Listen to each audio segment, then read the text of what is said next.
Hi everybody, this is Ranger Laura at Lee State Park, and I'm going to introduce iNaturalist. Now, iNaturalist is a website where you can log your organism sightings, so plants, animals, and other living things. And it's also a way you can see what other people are seeing, and you can also help identify those organisms. Now, it's a joint initiative of the California Academy of Sciences and the National Geographic Society. And I'm going to go ahead and log in. So it's going to take me to my home page. But really what I'm interested in showing you is we'll start with the observations. So I'll show you what I've been seeing.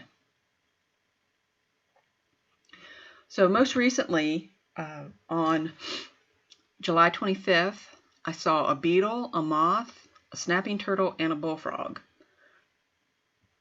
And you can see it's got the dates, times, locations, and research grade or needs ID. So everything with iNaturalist is we hope to be able to get it to what's called research grade.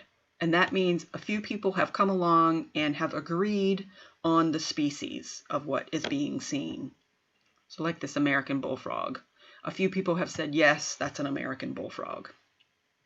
So if you look at this map over here to the right, it'll show you the different places I've been logging sightings. So Eastern Shore, Maryland, and a couple different spots of South Carolina. Now what's also nice about iNaturalist is you can create projects, and that's what we've done for the South Carolina State Parks. I've gone ahead and created at least one project for each state park.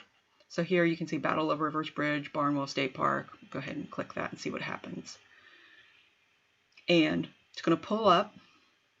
I'm just going to show you that there have been 76 observations at Barnwell of 67 species, 31 people helping to identify, and just 4 people submitting observations. So we can scroll down and see what they're seeing. And you can see some of these are research grade. They got the RG in the corner. So a couple people have agreed on the species, but a few are still waiting for that research grade, like this one, this American wisteria. And in addition to a project for every state park, there is an umbrella project created. And that takes all those mini singular projects and puts them under one umbrella. So you can see what is being seen at all the state parks. So right now, Lee State Park has the most sightings, but that's because I've been using it the longest. And I'm a mother, which means I go out and look for moths to photograph and identify. So that's why our numbers are so high, because there are so many moths in this world. But Huntington Beach is quickly going to surpass me soon, I'm sure. So right now there's been over 11,000 observations, close to 2,500 species seen, 1,600 identifiers, and over 1,100 people observing or submitting their observations. So let's go to observations. So most recently, let's see, 41 minutes ago, someone saw Spanish moss. Scroll down a little bit more. 16 hours ago, somebody saw a gray squirrel. Got a cardinal, tufted titmouse. And really, when you're wanting to submit observations, you want to, like I said, you don't really need to know what you're looking at, or I may not have said that yet. You just have to be able to take decent photographs. And that's to enable other people to identify what you're seeing. So let's see, like that cardinal. So here you've got just one photograph, and that's all you really need. You can tell that's a male cardinal. Now, with plants, you want to be a little bit more detailed. You want to take pictures of flowers, the top side of leaves, the underside of leaves, bark, the arrangement of the leaves. And the more pictures you can take and add, the better, because you want to be able to give those people working from their computers identifying as many photographs as possible to help them with their identification. So let's say, let's practice uploading one. So there's an upload button. So you can upload sightings from the app, and you can also upload sightings from the website. Now with the app, I usually upload current things. Like if I'm out and about on the park and I see something, I take a photograph of it, I upload it.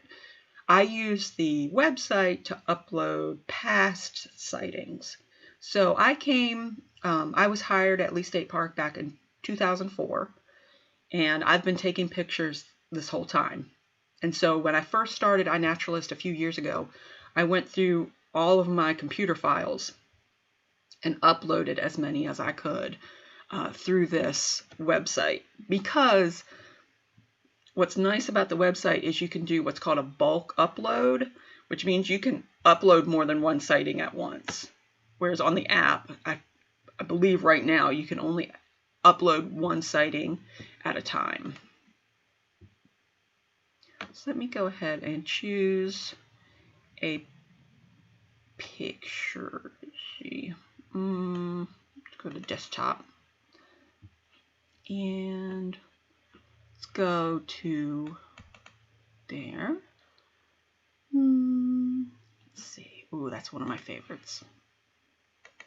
Like I said, moths. All right, so this is one of the moths, and I'm going to upload it to iNaturalist. So what's nice about digital cameras and our smartphones is they automatically record the metadata of when it was seen and what time it was seen, like what day and time.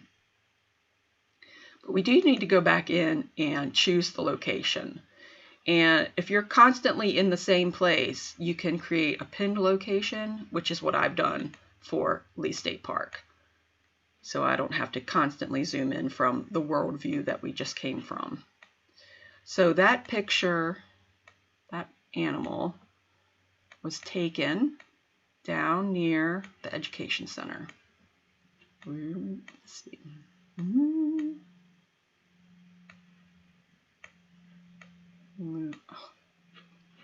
This is the hardest thing I have trouble with, is moving this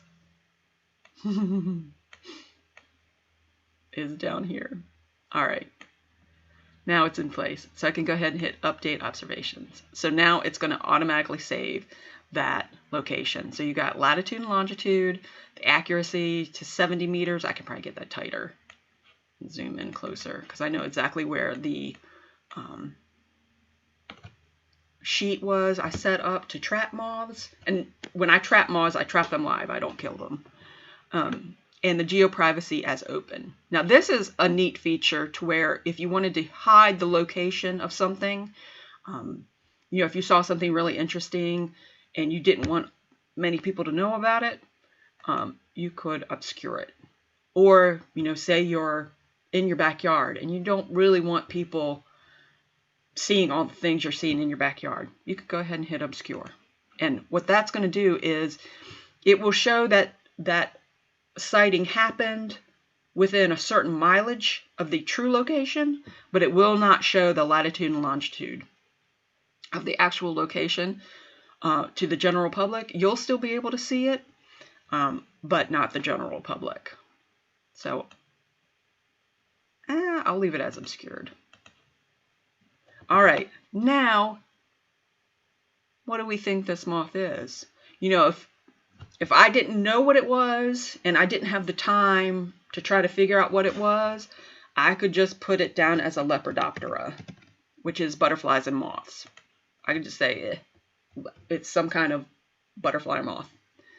Or I could let iNaturalist use its artificial intelligence to try to help me figure out what it is. So just put my cursor down there, and right now the AI is figuring it out. Ooh.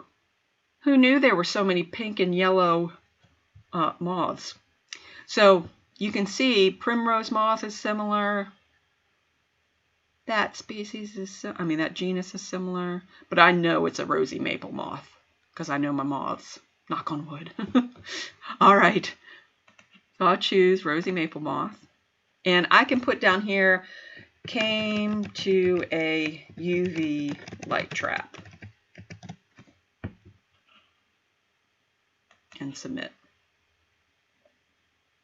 And down in that comment section, you can put anything down. Something else I do for moths is I put out bait. Because some moths will come to a UV light and some moths will only come to bait. And the bait is fermented brown sugar, bananas. And when I say fermented, I mean fermented. I usually leave it out on my back porch in the sun for like a week and it gets ripe.